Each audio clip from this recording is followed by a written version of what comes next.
Welcome to the deep dive. Today, we're opening up a file that, honestly, it showcases one of the most brilliant solutions I think ever born from just overwhelming scarcity. Mm. We're talking about the darkest, most desperate days of World War II, a time when Britain was standing pretty much alone. Yeah. And strategic metals, things like aluminum and steel, they were worth more than gold, absolutely reserved for, conventional fighters like the Spitfire, the heavy bombers. And that scarcity really defined the era, didn't it? But often, necessity really is the mother of innovation. It really is. And our sources today, they lay bare this quiet, almost improbable engineering revolution that took place. It shifted production not to bigger, more specialized industrial complexes, like you'd expect, Right. but instead to, well, carpenters' workshops, piano factories, furniture sheds, really all across the country. Exactly. We're deep diving into this revolutionary idea that came from the de Havilland team. It resulted in an aircraft built almost entirely out of wood, which sounds, well, it's the ultimate paradox, isn't it? Taking the material you'd normally associate with peacetime crafts, maybe furniture, and using it to create what actually became the fastest warplane on the planet at the time. And that's how it got that famous name, the Wooden Wonder. So the mission for you, the listener, today is really to go beyond just the simple fact that it was made of wood.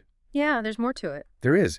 We want to uncover the deeper insights into how these simple, abundant materials, spruce, balsa, glue, and incredible skill, creates this composite structure that basically redefined air combat doctrine. What did this story tell us about innovation under, well, extreme pressure? And why did this wooden plane succeed where maybe countless metal designs might have failed or just never got off the ground? Okay, let's start right there, where the journey began. Section 1, the radical choice of material and just the sheer design philosophy behind the Mosquito. Well, it was a proposition met with immediate skepticism by the establishment. You have to remember, conventional wisdom in the late 1930s, early 40s dictated that any high-performance military aircraft had to be metal. Right. Metal was strong, durable. Exactly. Aluminum alloys offered rigidity, durability, predictability under stress. Huh. But Jeffrey de Havilland and his design team, particularly R.E. Bishop, they looked at the reality, the strategic allocation bottlenecks. They knew the cues. They understood that if they needed aluminum, they'd be way down the priority list. It essentially guaranteed their project would, well, probably never see the light of day. So they chose wood primarily out of necessity, it sounds like, but then they quickly realized the material itself offered some critical advantages. Precisely. It wasn't just finding a substitute. They were finding what turned out to be a superior structural solution specifically for speed. Okay. They focus on maximizing the power-to-weight ratio. And to really understand how they did this, we need to break down the specific materials, because this wasn't some flimsy wooden frame, not at all. No. It was a highly advanced composite structure for its time. Our sources detail the main components: Sitka spruce, which is strong but light, very lightweight balsa wood, and then robust birch plywood. Right. The genius is in the sandwich construction, isn't it? I mean, you imagined two thin, strong skins, the birch plywood, sometimes backed by spruce stringers for extra stiffness, sandwiching a thick core of that ultralight balsa wood. That's basically the definition of a sandwich panel structure. Common today in aerospace, but really revolutionary back then. And the balsa core is absolutely critical there. It doesn't offer much resistance to, say, tension or compression itself. Right. But what it does brilliantly is prevent the two outer plywood skins from buckling under aerodynamic stress. It keeps them stable. Oh, okay. So this structure achieves incredible rigidity and strength while maximizing lightness. The Mosquito fuselage itself was effectively a Monaco shell, like an eggshell molded into two halves that were then literally glued together. And if we talk about glue, we have to talk about the chemical innovation needed there. Because when people say the Mosquito was coated in glue and faith, it sounds romantic, almost poetic. It does. But it hides a massive technological leap, right? What kind of glues were actually holding a 400-mile-per-hour aircraft together under combat conditions? Yeah, this is where the material science really gets quite deep. They relied heavily on chemical compounds, like urea formaldehyde resin glues. Casing glues were used too, initially. Yeah, your average wood glue, then. Definitely not. These weren't traditional woodworkers' adhesives you'd find in a furniture shop. They cured into incredibly tough, water-resistant bonds. Bonds that didn't degrade under the freezing low temperatures at high altitude or under the high G forces of combat maneuvers. Wow. This chemical technology was absolutely essential, because without a reliable structural adhesive, the wood structure would simply fail. The glue was arguably the high-tech component. So the wood itself was maybe relatively inexpensive or at least available, but the structural integrity relied on this cutting-edge chemistry. And that reliance on light materials led directly to the fundamental design benefit, the extreme weight advantage. Absolutely. Just think about the engines for a second. The Mosquito used two Rolls-Royce Merlin engines. The famous ones? The legendary Merlins, yeah. The same powerful liquid-cooled V12 engines that powered the Spitfire. Now imagine taking that immense power and attaching it to an airframe that weighs significantly less than its aluminum counterparts. That's the difference maker right there.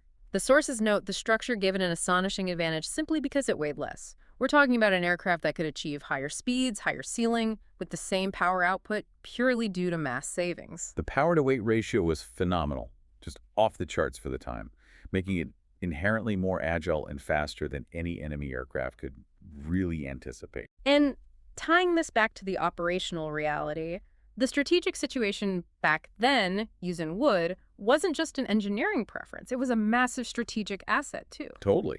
It provided the strength and lightness they needed while completely bypassing those strategic allocation bottlenecks for aluminum and steel. Right. By creating a production line that relied on materials the main war effort didn't desperately need, Britain effectively, well, sort of doubled its capacity for producing high-performance aircraft, didn't it? It's a profound lesson in logistics and, well, vision. De Havilland recognized that the key constraint wasn't necessarily engineering skill, but resources. Mm-hmm. By cleverly circumventing the aluminum shortage, they turned a limitation into a design feature, a winning feature. Exactly. They turned non-traditional resources, both material, like wood, and human, which I think we'll get to later, Yeah, the workforce. to a cutting-edge technological platform. That structural lightness brings us directly into Section 2. Speed as defense. This is where the physical engineering translated into a completely new tactical doctrine for the Allies. This really is the core military innovation of the Mosquito. Before it came along, the typical bomber doctrine relied heavily on defensive armament. Turrets, multiple machine guns, Lots of crew members. lots of crew, and perhaps thick armor plating around key areas like the cockpit or the fuel tanks. Yeah. The Mosquito just flipped that script entirely. How so? Its defense was pure, unadulterated speed, evasion. It's the ultimate expression of an evasion strategy, really. Why bother carrying heavy armor plating, which slows you down, when the enemy physically cannot catch you? Exactly. Our sources make it crystal clear that the Mosquito's performance metrics were just unparalleled at the time. Yeah, consider the context. The Spitfire was revered, rightly so, an icon. Yet the Mosquito, primarily because of its low mass, could actually fly faster than the Spitfire at certain altitudes. Faster than a Spitfire, wow. Yeah, at its maximum speed is pushing 400 miles per hour, sometimes even a bit over, depending on the variant and altitude, often outpacing the very latest enemy interceptors. And this wasn't just theoretical, like on paper superiority. It was about actively negating the operational capabilities of the, let's face it, formidable German Air Force. Absolutely. We have to contextualize the opposition here. The Messerschmitt Brie 109 and the Focke-Wulf 190, these were world-class fighters, fast, heavily armed, extremely maneuverable, real threats. And what's fascinating here is that the Mosquito wasn't just as fast in some situations. It was often operating in a completely different speed class, especially when it was unburdened, say on a high-altitude photo reconnaissance dash or low-level bombing run. Right. The Fiev 190, for instance, was a real beast at lower altitudes, a superb fighter. But the Mosquito could often simply maintain a speed advantage that put it perpetually just out of the optimal engagement envelope for those German fighters. They couldn't close the distance effectively. So the operational implication of this speed was just huge. When German radar or maybe ground observers detected the aircraft, and they were notoriously good at early warning, the Mosquito was often already gone or past the interception point by the time interceptors could scramble, climb to altitude, and achieve attack speed. It made traditional interception tactics incredibly difficult, sometimes bordering on impossible. And we should probably also look at the aerodynamic consequences of using wood here. Because the Mosquito fuselage was essentially molded wood bonded together, it had this incredibly smooth, continuous surface. Ah, yeah, that makes sense. It lacked the tens of thousands of protruding rivet heads that typically covered metal aircraft of the day. That's a massive technical insight, often overlooked, I think. Rivets create drag, don't they? They disrupt the smooth flow of air, the laminar flow over the wing and fuselage. Precisely. Because the wooden skin was meticulously sanded, filled, and finished often to a furniture-like quality. Incredible. Well, the Mosquito achieved a much cleaner aerodynamic profile. That smoothness contributed directly, significantly, to the sustained high speeds that kept it safe. Less drag equals more speed for the same power. So this raised a really serious tactical question for the Luftwaffe. How on earth do you shoot down a Ghost? You're expending fuel, pilot energy, altitude, trying to catch a plane that is structurally designed to just escape you before you can even get within visual range, let alone firing range. Yeah. And we don't have to guess at the impact this had because the sources provide that really powerful external recognition. Even the German Luftwaffe, in their own official reports, were forced to admit the sheer effectiveness of this radical design. That quote is legendary, really, and it just says everything. The British wooden plane is faster than our best metal one. Oh, from the enemy. From the enemy. That is the ultimate, perhaps reluctant, validation of de Havilland's concept. It confirmed that material cost or scarcity didn't necessarily dictate the performance ceiling. Ingenuity really trumped industrial brute force in this case. It's a perfect encapsulation, isn't it? How necessity being forced to choose wood actually created a superior, faster, and therefore more survivable plane. And that survivability and speed then allowed the Mosquito to tackle this unprecedented range of roles, which leads us right into Section 3. The multifaceted mission profile and its huge operational impact. Yeah, the Mosquito wasn't just a fast airplane, although it was certainly that.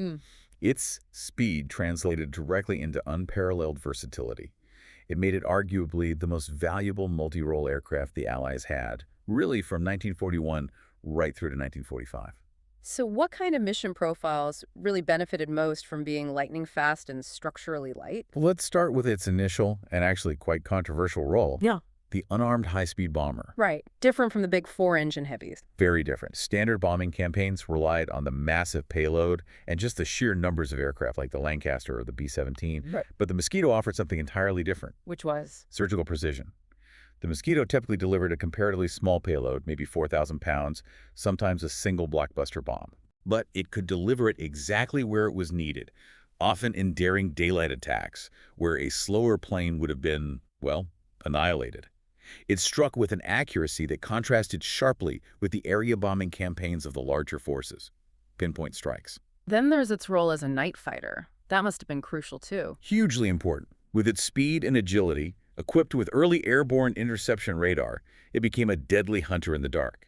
It could intercept German bombers raiding Britain, or later in the war, it could escort Allied bomber streams deep into German territory, protecting them from German night fighters. Its speed meant it could catch opponents that were maybe too quick for the heavier, more conventional night fighters. Exactly. It had the performance to engage effectively, and then perhaps its most famous and certainly vital non-combat role, the reconnaissance aircraft. Ah, yes, the photo receive missions? The sources highlight that the Mosquito photographed enemy territory from the edge of the stratosphere.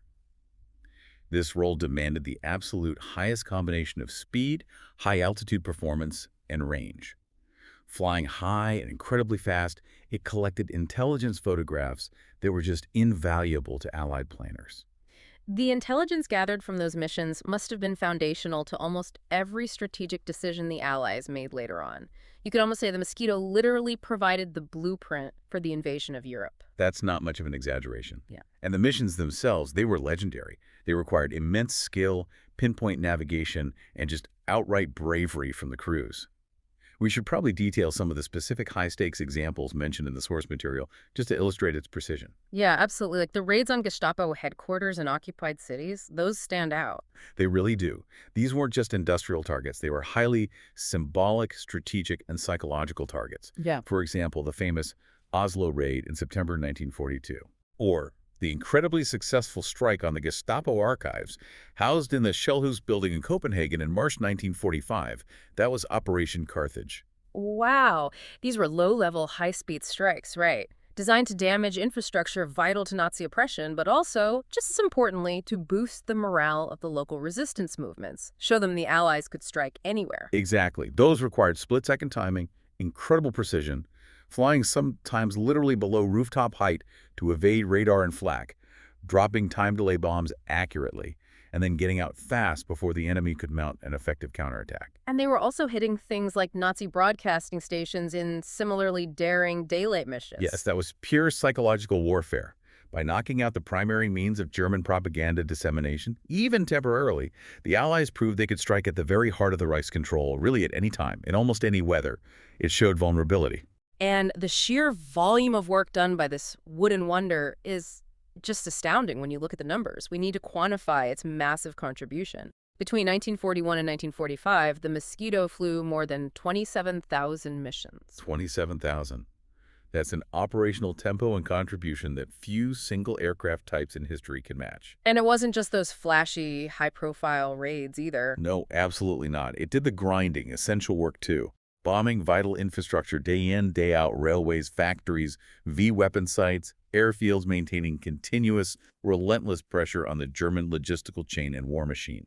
But perhaps its most critical preparatory work, as you've hinted, was almost invisible to the public at the time, mapping the D-Day beaches. Imagine the stakes there.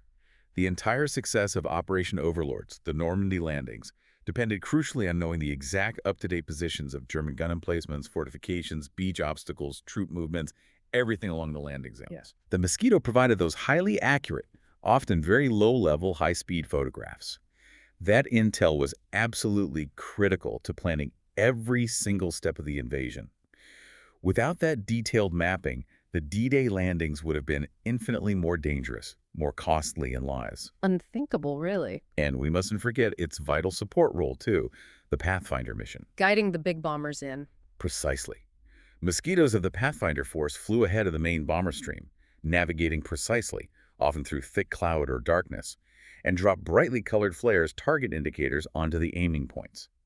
This ensured the main force, the Lancasters and Halifaxes carrying the heavy bomb loads, could deliver their payload far more accurately than they otherwise could have. That role demanded incredibly reliable navigation, absolute speed superiority to stay ahead of the bomber stream and evade fighters, and just immense trust placed in that small, light wooden airframe and its crew. And that trust brings us right to the crew factor. The Mosquito crew comprised just 2 men, a pilot and a navigator bomb aimer radar operator depending on the mission. Just 2. Compare that to, say, a Lancaster bomber crew of 7, or even more in American bombers. Right. This small crew size highlights the extreme reliance on individual skill, exceptional navigation equipment for the time, and crucially, the aircraft's speed as really its only effective defense. There was no rear gunner, no waist gunners to rely on, just speed and skill. The efficiency in terms of manpower is a key strategic advantage in itself, isn't it? 2 highly trained individuals could achieve the strategic goals sometimes assigned to a heavy bomber crew, simply because the aircraft's design offered such a superior layer of protection through its sheer performance. Absolutely. The potential human cost per mission relative to the strategic value delivered was remarkably low for the Allies compared to the heavy bomber force. It's just astonishing how much strategic weight was carried by just 2 pairs of hands flying a plane that, as we heard, cabinet makers helped build. Which brings us neatly to Section 4, the production miracle and the craftsmanship element. This is where the home front mobilized in a truly unique, decentralized way. Yeah, this production story is a logistical triumph in its own right. Because the Mosquito required wood construction skills rather than specialized metalworking, it wasn't built primarily by the massive traditional arms industries. Those were already running flat out at maximum capacity, producing tanks, ships, and steel aircraft. So its manufacturing was deliberately pushed outside that already congested industrial ecosystem? That's exactly right, which meant the workforce was completely non-traditional for high-performance military aviation. Our sources really emphasize this. The builders were primarily highly skilled craftsmen, people like cabinet makers, boat builders, even piano companies.